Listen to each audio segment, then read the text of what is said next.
ladies. Welcome to Better Bachelor. My name is Joker with a face radio and a voice for print.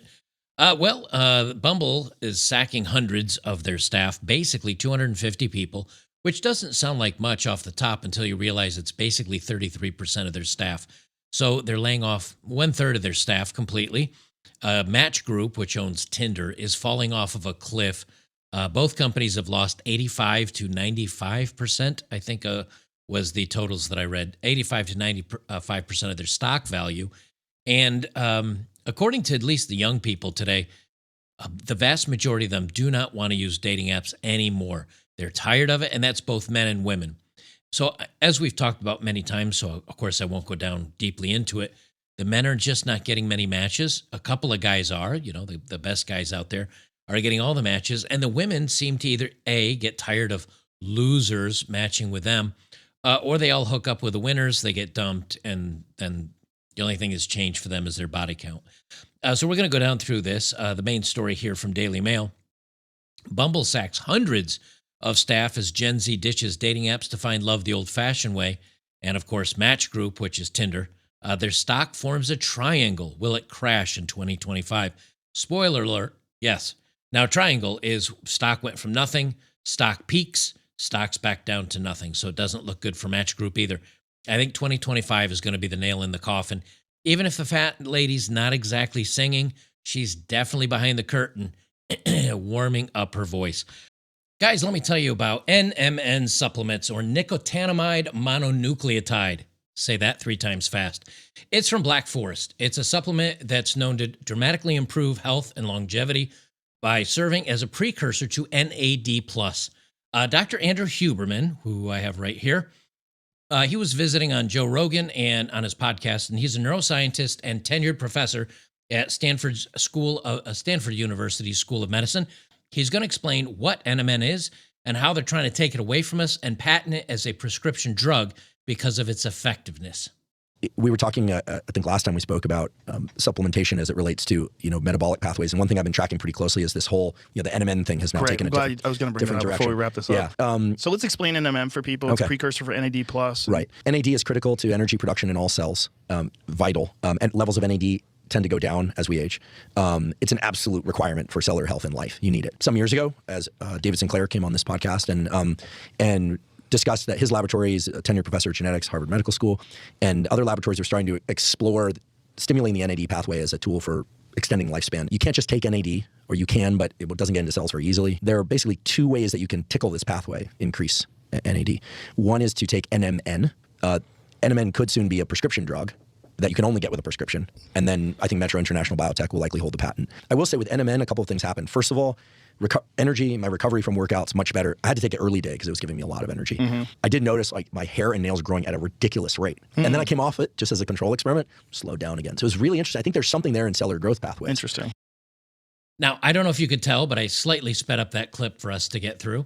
And like he was saying, you get improved muscle growth, you get better recovery. Your nail and hair grows in faster, just as one of the byproducts, because of the cellular regeneration and healing. Now, I don't know about you. I don't need any help on my nails.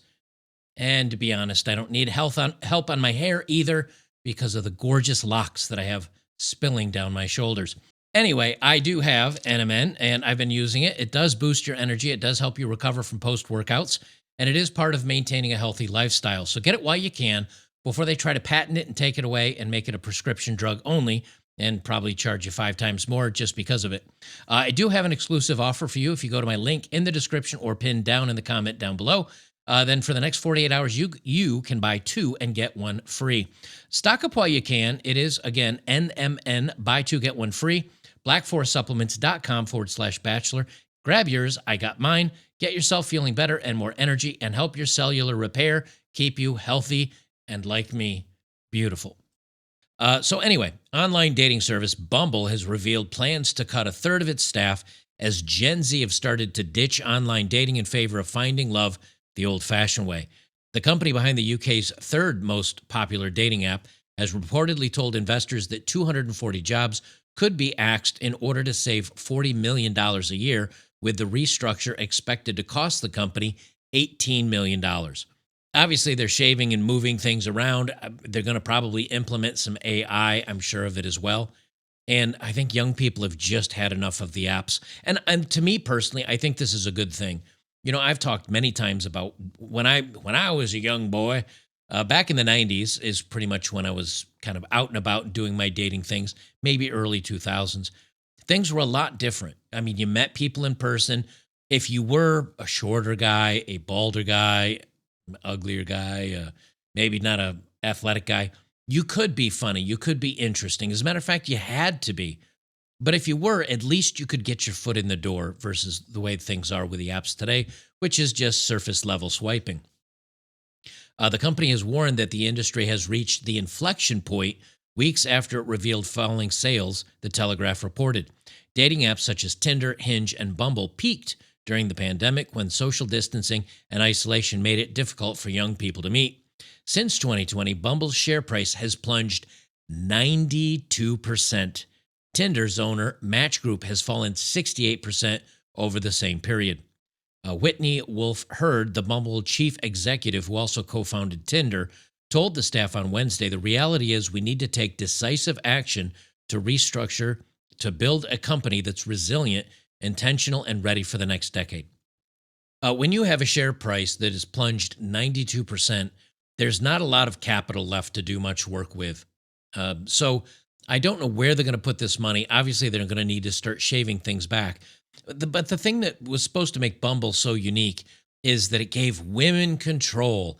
It basically meant that if you matched with somebody, a guy couldn't message first. He has to wait for the woman to say something on Bumble.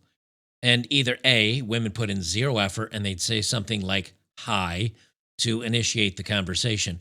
Or even when I used Bumble back several years ago, because at one point in time I was on the dating apps too, giving it a shot before realizing they're completely worthless and broken. But when I was on there, you'd match with people and then you'd be waiting and waiting and waiting. You'd never get the first introductory. So a guy couldn't even message and try to be funny or try to instigate something. It turned out basically to be like a video game for these women where they just said, well, yeah, I got a match from this guy. Anyway, that fills my void of narcissism for the moment. So moving on, and you'd never hear from them. They say we've reset our strategy and are going back to a startup mentality rooted in an ownership mindset and team structured, designed for faster, more meaningful execution.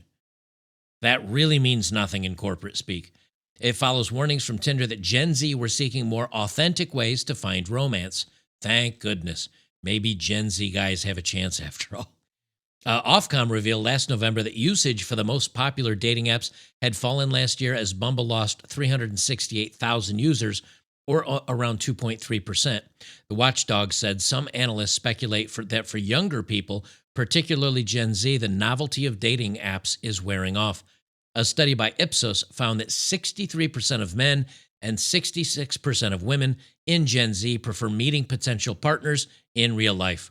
Just 10% of men and 7% of women preferred dating apps. So I wonder if it's the 10% of men and 7% of women preferred dating apps. I wonder if that's 10% of the best looking guys and 7% of the worst looking women that were dating up, and the 10% of guys that are like, women throw themselves at me. This is great. I love it here. I kind of bet that's what that is, if I have to be honest with it. The other thing is that 63 and 66% of men and women in Gen Z are trying to meet in the real world. I think they're seeing the failings of the dating apps and how shallow it is. And it's obviously not working for them. So it's not a man versus woman type thing. I think young people are just seeing what happened in the older generations. Now, feminism still exists in the young generations, and many of the problems are still being passed on to the young generations when it comes to seeing what other generations have taught them. But in many ways, I think they're also saying, I see people getting messed up. I see people not being happy. I see relationships failing, and I don't think the dating apps are it. I'd rather have a real tactile face-to-face interaction. And again, I think that's just a win. Researchers are suggesting that users are now turning to traditional methods of meeting through sports clubs or mutual friends, or even newer methods such as gaming. Hobby apps, including Strava, are also being used to find potential partners. Research from Virgin Media found that 70% of Brits dislike dating apps and that 51% would prefer to meet a partner through multiplayer computer games. Long live the gamers. That's kind of surprising. I wouldn't think, I don't know, maybe girls are getting into gaming a little bit more. We also have this, just from a couple months ago. Match Group, which is the one in charge of Tinder, stock forms triangle. Will it crash in 2025? Match Group's stock price has imploded as the online dating industry goes through the biggest slowdown in years. MTCH shares were trading at $32, down by over 82% from the all-time high, bringing its valuation from $50 billion to $8.35 billion. You know, it's now more valuable than the dating app companies. OnlyFools, that's right, OnlyFools has a higher valuation than $8.35 billion. Sad times. Users have fallen out of love with dating apps. Match Group, the parent company of Tinder, Match.com, Meetic, and OkCupid, is struggling as users spend less time and money on the platform. This slowdown has also affected other companies in the online dating industry. They talk about Bumble here as well. Match Group's challenge is that its business trajectory has worsened after booming during the bug. While active users are growing, the trajectory has been weak. Also, people are no longer interested in paying for the dates. So they're not paying for the apps. They're not paying for dates. So more than likely, it's just become a smash hookup site. Tinder, the biggest brand in its portfolio, ended the quarter with over 9.94 million paying users, down by 4% year over year. Its monthly active users have continued to fall. Match Group has started making changes to boost its profitability. It has slashed jobs by about 6%, exited Hakuna and other unprofitable ventures, such as live streaming, and it's investing in artificial intelligence solutions. Analysts are fairly pessimistic about Match Group's business. They expect its fourth quarter revenue to, and again, this is back at the end of last year. They expect its fourth quarter revenue to drop by 0.8% to $8.59 million. The revenue growth will bring its annual revenue to $3.48 billion. It'll then grow by 0.91% next year to $3.51 billion. Analysts expect that Match Group's earnings per share will be 84 cents this quarter, a drop from 1.08 to 84 cents. Their average stock target is 36.70, up from the current 33. So they're at 33. They think they want to hit and should hit 36. Let's see where they are compared today to the current that was 33.20 at the end of last year. And they are at $30.42. So they were at 33. They had a target of 36.70, and now they're down to $30. What was their? Let me close that. What was their all-time high here? Let's look at 5 years. Their peak during the bug was right around 170, and now they're down to 30. Not a good time. That's all I'm saying. Not a good time. So I honestly think that most of these, with Gen Z getting away from the dating apps, and I think a lot of the people that have used the dating apps that don't have any success, whether it's men or women, for one reason or another, they're probably entirely different while each set of people get off the apps. They're not paying anymore. It's not working for them. They realize that they're just getting milked for money and they're moving on. I think, while, again, it may not be the last year, I think it's pretty much over. I think the biggest difference that's going to come in and change things for 2025 is AI. And I know you guys say, oh, God, he's going to talk about AI again. But most people have said the reason that they want to date, not most people, a lot of young people have said today, or even a lot of older people have said today, the reason why they want to date and they want companionship. It's why a lot of guys have jumped on OnlyFools, even the married ones. Primarily, 80% of the guys on OnlyFools are married guys. It's because they want to feel connection. They want to talk to somebody. They want to feel like somebody cares. And now that they have AI video and they have AI logic and they have the AI voices, you're going to be able to have a virtual AI girlfriend. If you haven't watched the movie Her, H-E-R, from 2013, it has Joaquin Phoenix in there, Amy Adams and Scarlett Johansson as the voice of the AI. I would recommend watching this movie. It's a slow burn. It's not an action-packed movie in any way. But it's about a new AI system that comes out, and you can install it on your phone, and it becomes your friend, and you have conversations, and it seems very lifelike. And I think at some point, maybe we'll do this for Saturday night at the movies, actually Friday night at the movies this week, since there's MMA going on this week. We've got the UFC fight on Saturday night. We're going to stream. So maybe we'll do this one as well. I think this is where relationships are going to start going, much to the downfall of humanity. I think people are going to use this for companionship. They're going to use it for friendship. It's more and more and more that just isolates us from each other. So I certainly don't want to say this is a good thing, but it is going to be the end of, I think, a lot of these dating apps, that people are going to be more into the physical hookups. And if they can't get the physical hookup, they'll use the AI to meet at least some sort of that romantic portion that they're missing. Or even worse, relationships would just be coming about hooking up, getting the physical needs met, and the actual love and admiration and care that they have for somebody is going to be an AI type assistant or virtual girlfriend or virtual boyfriend or something along those lines.